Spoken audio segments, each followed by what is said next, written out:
indicated, with regards to muscles, I will pick the best model that shows what we need to show.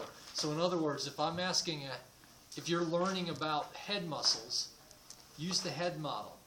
I'm not going to ask them off of the torso guide, your head muscles. All right? Okay.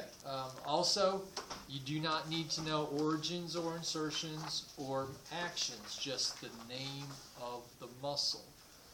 Name of the muscle. Frontalis, frontal bone, so frontalis covers it. Orbicularis oculi, orbicularis around, oculi, like ocular lens, eye, so the one that goes around the eye, circular muscle around the eye. Zygomaticus, well the zygomatic bone is your cheekbone, so the muscle that comes over top of it, zygomaticus. It has two pieces to it. The one I typically point out is the one that goes to the corner of your mouth. Probably helps you to smile. Orbicularis oris, again another circular muscle. Oris, oral cavity, so the mouth, the circular muscle that goes around the mouth.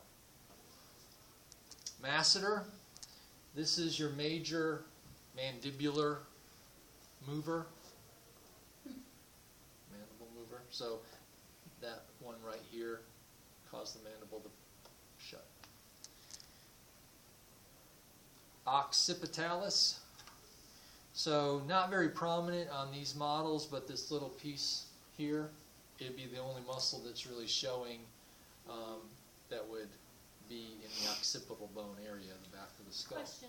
So if somebody got hit in the back of the head with, like, say, a baseball bat, it would affect that muscle there, which would affect what on the other side? What on the other side? Like, oh, yes. yeah. Now, with the models, what they do is they tend to peel one away so you can see something under there. If you get hit in the back of the head with a baseball bat, I'm thinking your bones are probably going to be getting more of that than your muscle. But yeah, the muscle itself, obviously it would be affected. Hopefully their skull didn't get bashed in the process.